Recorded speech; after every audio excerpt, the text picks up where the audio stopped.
Hello and good morning, good afternoon, good evening. I don't know which time zone you're in, but yeah, I'm glad that you are there. So thank you again, everyone. Thank you everyone for being there for our webinar on request from companies, from clients, friends, acquaintances in the industry to hold a webinar on this area. And here we are with it. So I really hope you can hear me. Can you just drop a message in case you are hearing me, if you're able to hear me, or is there any issue? You can just drop it in the chat box so you can know that you are there. Um, I hope no issues in the audio. Starting off on the webinar, the first thing, so the topic is the practical steps to prepare for the upgrade. Okay. So I hope there are no, I'm not really getting a feedback. So I hope, thank you again. Thank you for the confirmation. So great. So now I can go ahead and then like a unimpeding manner. So thank you again for the confirmation that there are no issues. All right. So I hope you can see me as well then. This is the first time actually I'm doing my webinar with the video on. So that gives some more personal touch. So I hope that adds to your experience and makes this more likable, our webinar. So thank you again for being there for this. All right. So you've already got the invite for what topics are to be covered, introduction to the 27,001. So I'll be spending a few minutes, not a lot of time, but a few minutes on what is 27,001, what is the background to it, the history to 27,001, and then we'll be getting into when the latest one was released, what has been the changes from the new to the old, and then from the old to the new, sorry. And then, of course, what does it mean for you and how you can go about with the upgradation. So I really hope it helps. And as always, keep the questions flowing. And of course, you'll be getting one CPE point for attending as a part of a continual, professional upgradation, required for various standards such as CISA, CSSP, whatever, CRS, CGE, IT, so many standards.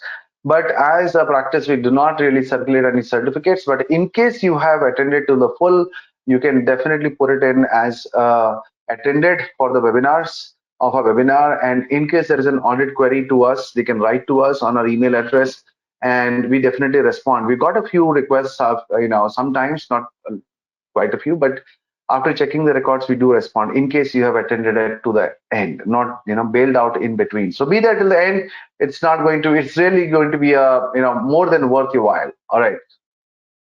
So again, that's our free YouTube channel on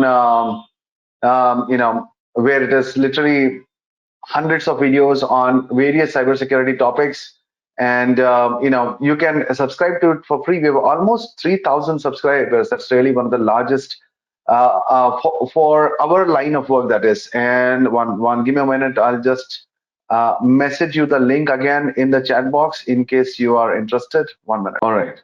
So here I'm putting it in the group. 1 sec. All right. So that's our YouTube channel. In case you want to go through it, there are lots of videos on various topics, all of it free of cost. We post at least one video a week. And do click on the bell icon so you get the notification when we upload any new videos. All right. So moving ahead, as we go along, feel free to point in your queries on various areas, and we will answer it in the best way possible. Sometimes there are just too many queries, and it gets very overwhelming to respond. I do appreciate your engagement with the webinar, and but one thing I promise you, I will respond to you in a personal way.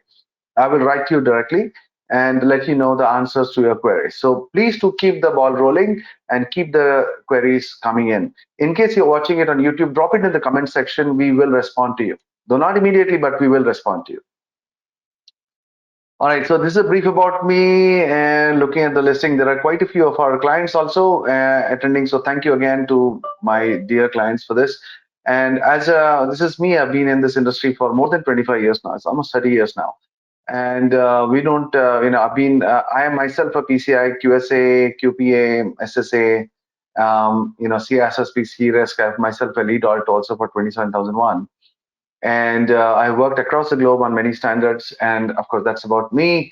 Moving ahead, my company, VISTA InfoSec, have been there for almost 20 years, 19th year in operation. We are also working globally. And I won't spend a lot of our time on introducing my company. If you wish, you can visit our site online, www.vistainfosec.com. You got the name over there.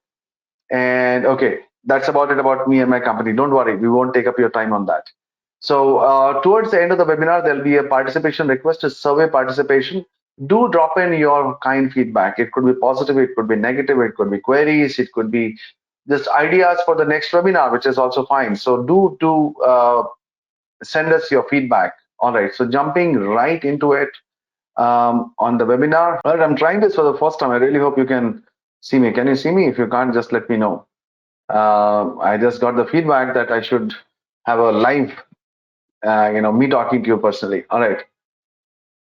So the last version was 27001 2013. Now we've got 2022, and it's an international standard. Of course, everybody you knows that it's an auditable standard, right? So it's not like a set of recommendations. 27001, and it basically attests that your organization has got adequate, measures for a high level of information security and even cybersecurity risk management processes in place.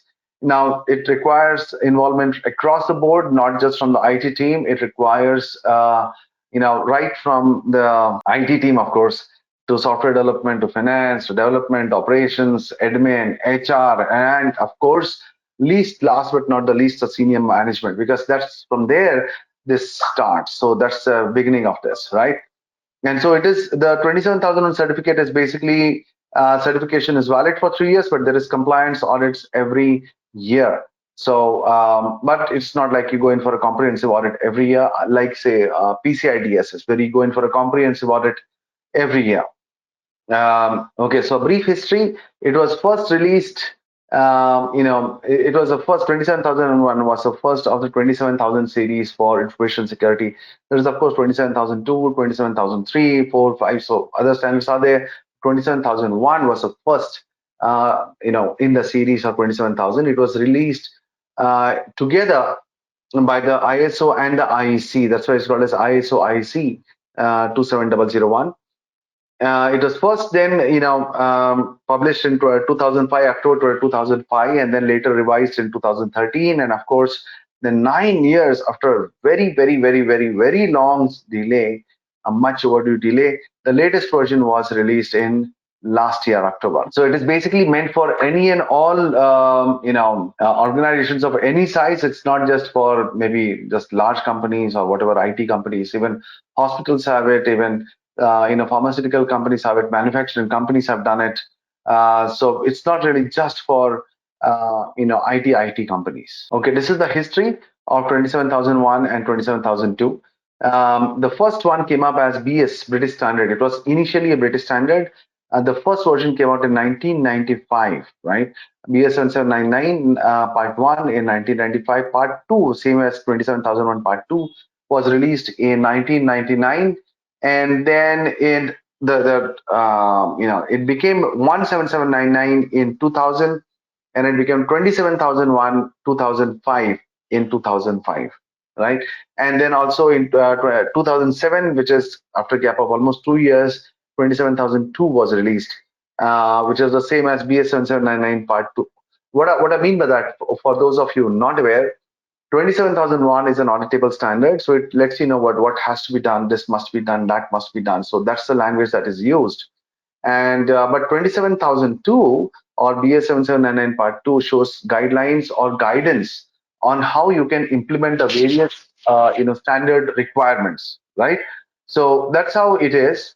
And then of course 2013 the next version came out, and then in 2022 we have ISO 27002, 27,001 and 27,002. So 27,002 was there. The part 2 got released first this time, and then the part 1 got released but in the same year, not after like 2 years, like as you see over here happening that in 2005 ISO 27001 part 1 was released, but part 2 got released in 27,000 in 2007. But here in this latest update, 27,000 27,002 2002, 22 got released first, and then 27,001 got released. All right. So the recommendations came before the mandate. So 27,001 2013 is still active. It's still valid. but it's an older version now. Same like how PCI 3.2.1 was released and then PCI DSS 4.0 was released. Both are still active. It's your choice how you want to do this. So both are, the standard is a risk-based standard. It helps organizations identify the information security risk. And then, of course, the controls are outlined in something called as an Annexure A. So there are two things. One is the mandatory requirements, which requires many things are mandatory, like a risk assessment or document, control of documents, control of records, internal MRMs, trainings, all those things are mandatory requirements. And then there's, based on the risk analysis, you select the requirements from the Annexure A. So earlier there were 114 requirements, and then which are divided into 14 ISO 27001 domains. So, but not all the controls are from Annexure A are mandatory. You have to remember that mandatory controls are mandatory. Out of the 27001 Annexure A controls, not all are mandatory. Rather, most of them are required to be selected as a part of your risk assessment process. And so 27001 major controls, I'm sure that most of the stalwarts in the industry have this memorized. This is the current one, 27001 2013. As you can see, 8.5 to 8.18. 14 domains are there, control objectives, domains are there, and there are, that is for the 2013 version. There has been major change in 2022 version. In the 2013, 14 domains are there, and now in 2022, let's see. This was written basically to upgrade or to cater to the evolving cybersecurity threat or the information security threat landscape, and for, of course, technological advancements, the new risk vectors, the new threat vectors to any organization.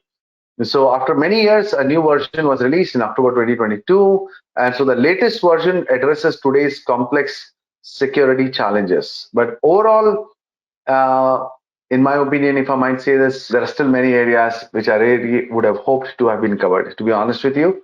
And so the changes from same like when 2005 to 2013, the changes were not drastic as was required. Same like what you see in 2013 to 2022, the changes are not really major as was would have expected, but are minor and small. So that could be disappointing to somebody, and it could be good for somebody, because if you're planning to upgrade, it's not a major challenge to upgrade to 2022.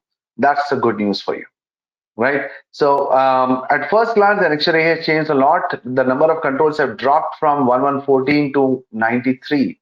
So almost like 20 odd requirements are less, 21 rather. And it is organized into only 4 sections. Earlier it was 14 sections, right? Now there are 4 sections only in 2022. And let's just see, when I say that the changes are moderate or small, what do I mean? Let us look at the changes in Annexure A.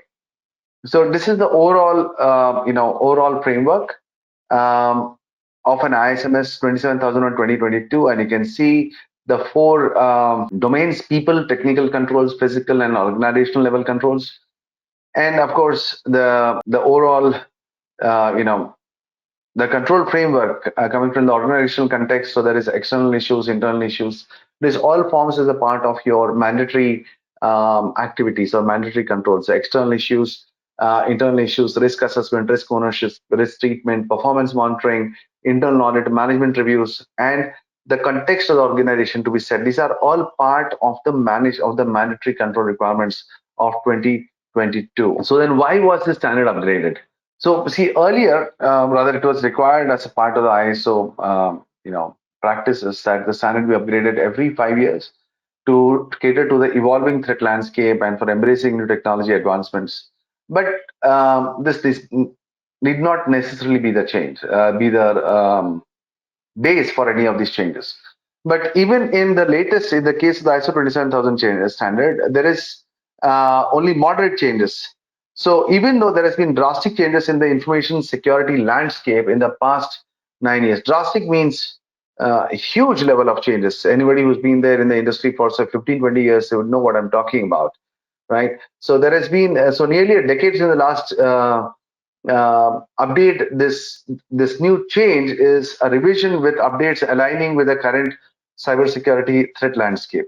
So we'll look into what do you mean by that. So the new title is ISO 27001 2022, and the number of controls, overall control objectives has reduced from 114 to 93.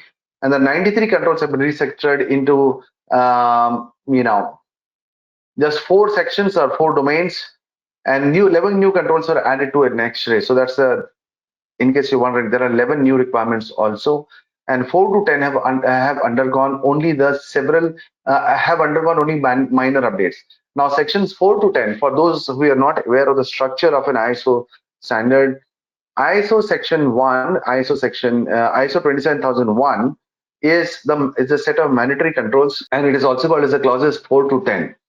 What are these clauses 4 to 10 is what we have seen over here. The external enterprise context, external issues, internal issues, risk assessment, risk ownership, risk treatment, monitoring, internal audit, and management reviews. These are the clauses 4 to 10, right? And so these are not the 93 controls required. Remember that. That forms as a part of your annexure A. All right. Don't forget that. Don't keep mixing it up. And this is how things have changed. Old revision to the new revision. There is number of clauses is almost the same, 11 clauses as a part of the main standard. That is the mandatory requirements. And 114 requirements in Annexure A has dropped to 93, and number of sections has dropped from 14 to 4. And there are, of course, 11 new requirements.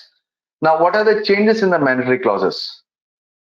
Now, again, as I said, this is minor. Okay, there's a minor updates which is there.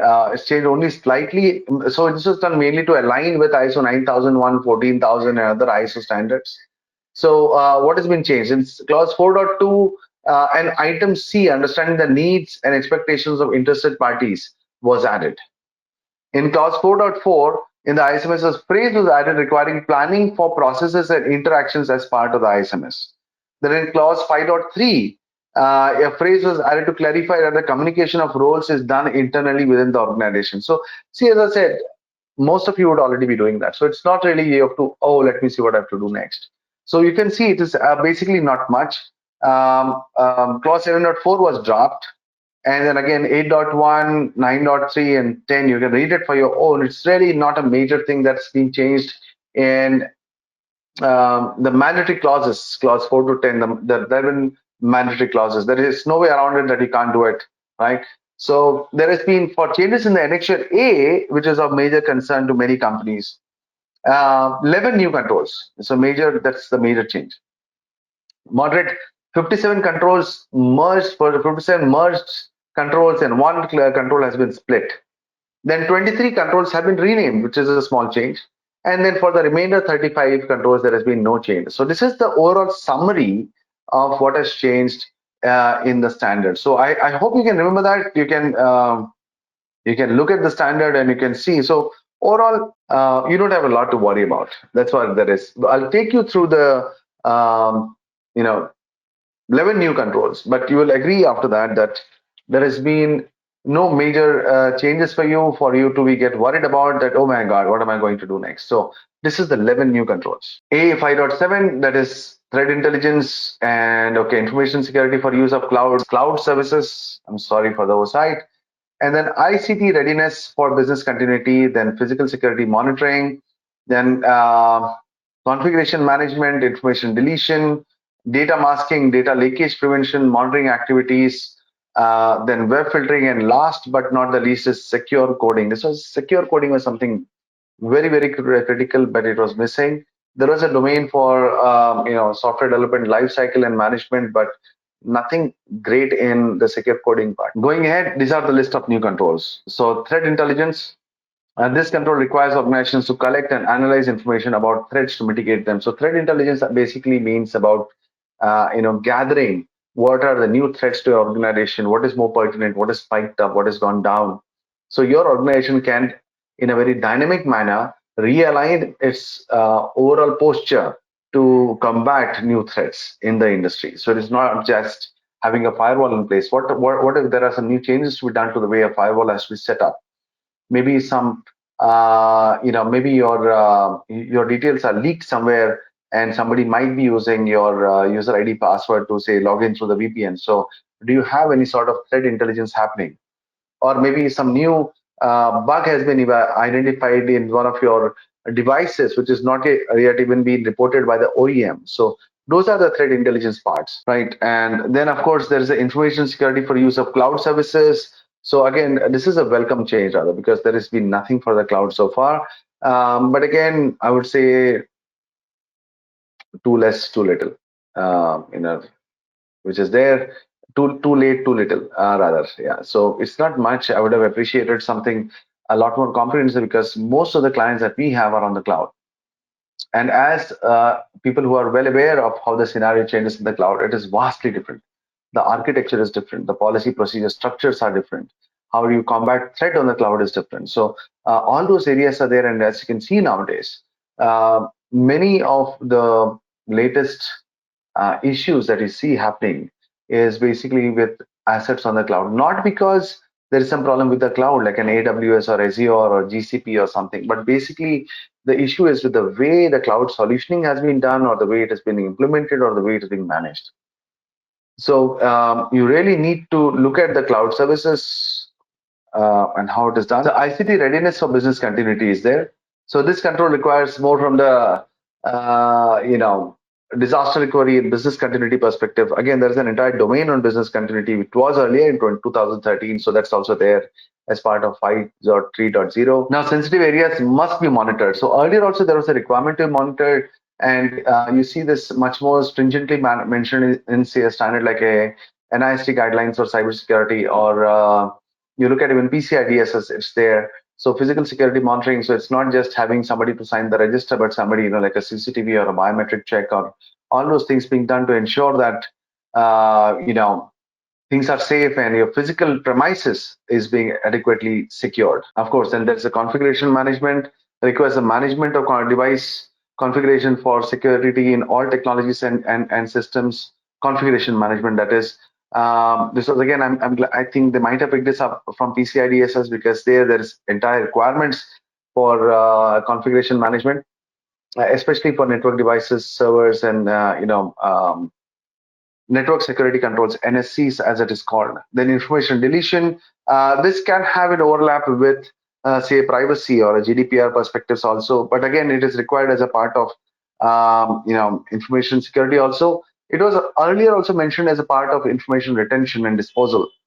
So the same thing has become more, more detailed, more elaborate, and more precise. So it's not that in the earlier 2013, information deletion was not a part of the standard. Data masking, this is something new, literally new.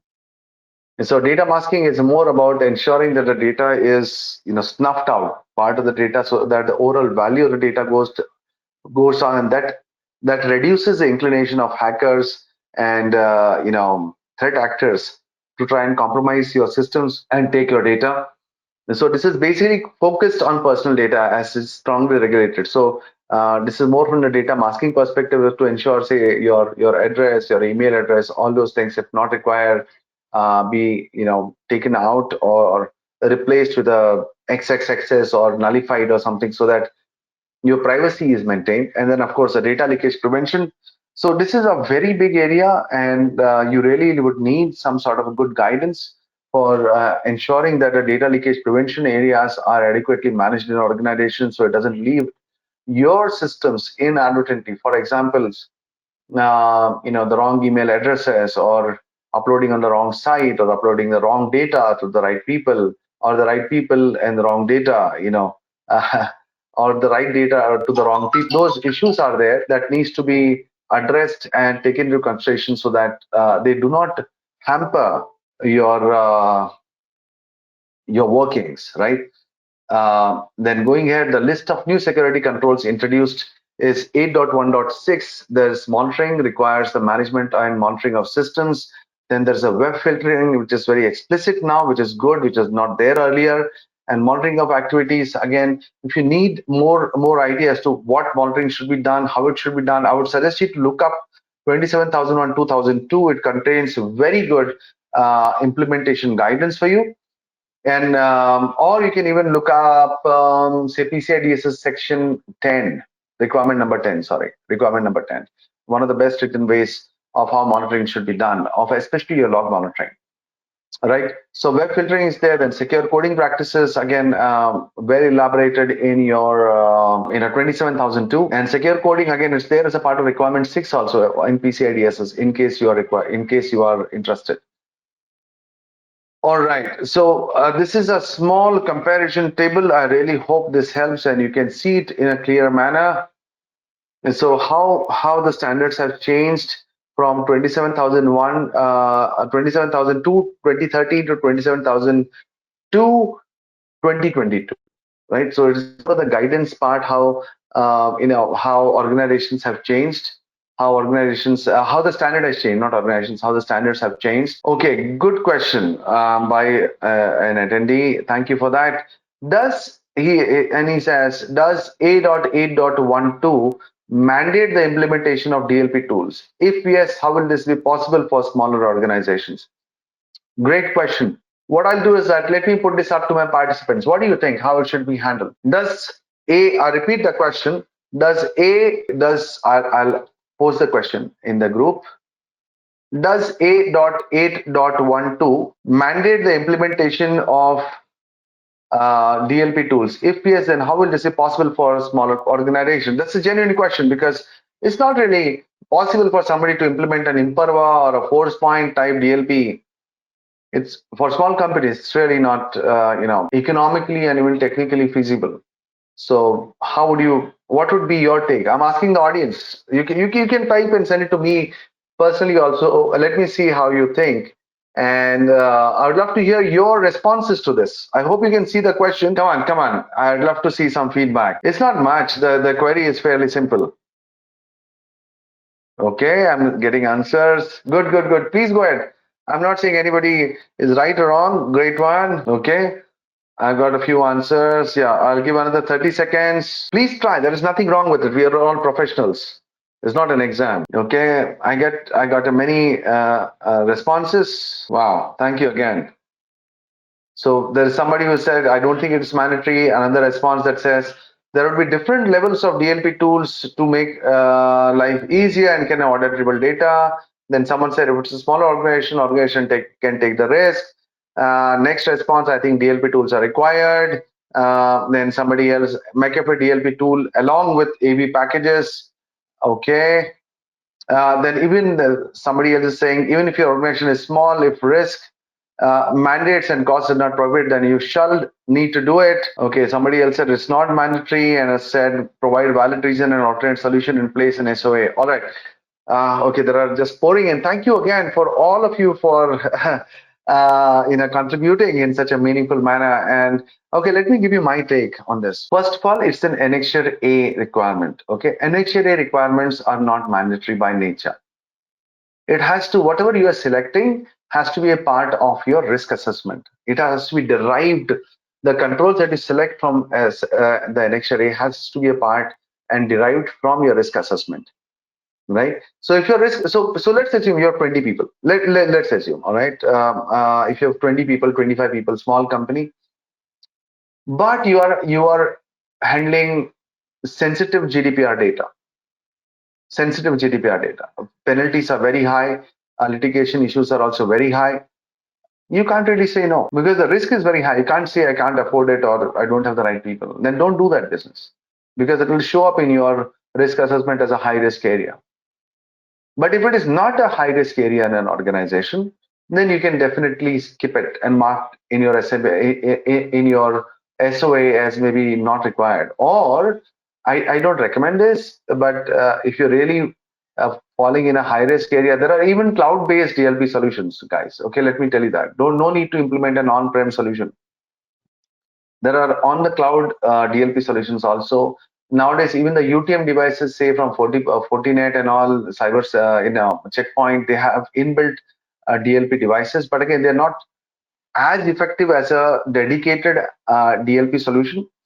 So there are various responses to this, but you can't really say I can't do it because I'm small. It all depends on a risk assessment and the perceived risk and how your client will see it, how your auditors will see it. So I really hope that answers. And again, from my heart, I thank everyone who contributed in a meaningful way to this question. Thank you again for the question also. All right. So this is a mapping between 27,002 and of 2013 and 2022. It's on and on and on how it is being done. And of course, I'll publish this online also, so you can see it at your leisure. Even the video would be made live, not immediately, but you can see it at your leisure later on. That's the control mapping between 27002 2013 and 27002 2022. Then, of course, a transition period.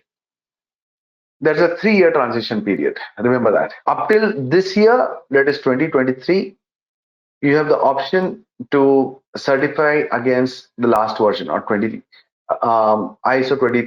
27001 Post October 31st, 2023, you can't certify to the 2013 version. You will mandatorily have to go in for the latest version, that is 2022. So in case you're planning to switch to 27001, then do it immediately. Then you can go in for the older version. But again, you can go in for the latest version also. That is really not going to be a huge pain for you.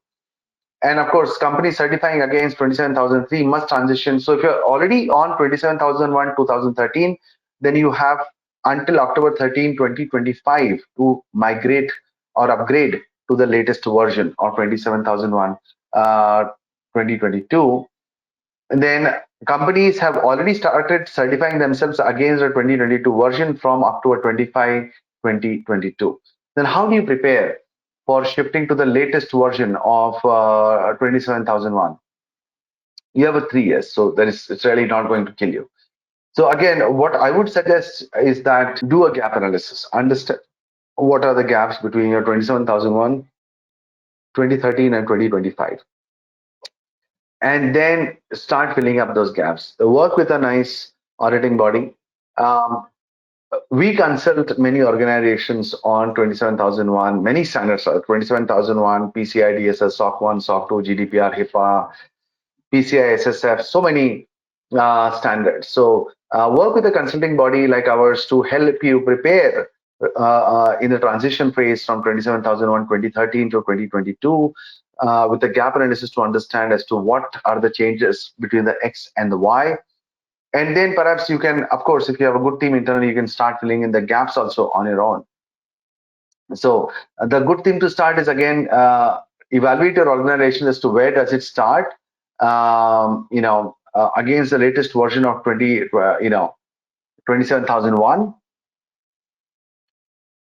And then for those who are already certified, you have 3 years, right? You have 3 years. So it's in case there is a renewal process happening, then you have until the 31st of October 2023. That's this year to shift to get certified on the older version, because post October 31st or come 1st November 2023, you can't shift to the new standard, right? So again, you have plenty of time to prepare because you have until October 31st, 2025 to complete the migration from 27001 2013 to 27001 2022. And it's, as I've already shown you, it's not really going to kill you.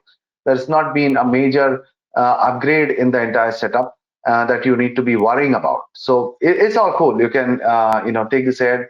And this is what I've said. We have put down a few steps. The preparation, understand the updates on the new framework, conduct a readiness assessment. Very, very important, as I've said. Then do the gap analysis once you're ready, and then do the internal audit, prepare the SOA, do the training and the resource allocation, update and implement the changes which are not massive, very small, and then hire a consultant and apply for the final audit, or hire a consultant to prepare you, or directly apply for the final audit. And most importantly, focus on continual improvement. Because understand, 27001 is not written for a particular industry like PCI DSS or GDPR. So the controls are not very specific or stringent. But if you are falling under a very risky business line, then I would really suggest to upgrade yourself, upgrade your risk assessment to portray the right control framework for your organization. All right. So that would be my personal advice to you. And the key takeaways, again, to summarize, the core ISMS process is not really changing. So it's nothing that has been a major change. So that is your key takeaway. Don't get worried. It's really not a big deal. And then the changes are only minor. And if you are already an information security practitioner or a professional, this is not a big deal for you. So again, for every organization, you need to determine for yourself whether you want to do your risk assessment in a sloppy manner or in a very stringent manner. And I've already given you some cues on how you can implement the individual requirements in 27001 2022 in a more stringent or in a more controlled or in a more structured manner. So I really hope that helps you. All right. And so thank you again for sharing your time with me. And before you log off, do not forget to leave your feedback, to leave your kind critical feedback, positive feedback, feedback for the next sessions. And that's our YouTube page. I've already posted the link for you, our LinkedIn page, Facebook page, and again, as I said, a gentle reminder for the survey. And those are our contact details in US, UK, Singapore, India. Do drop us a line in case you have any thoughts or any requirements or you think that we can work together in some manner. I really appreciate everyone giving the valuable time for this webinar, and we'll meet again in the month of February 2023 with a new subject. Looking forward to meeting you then. Thank you again for your time. Take care and my best wishes to you.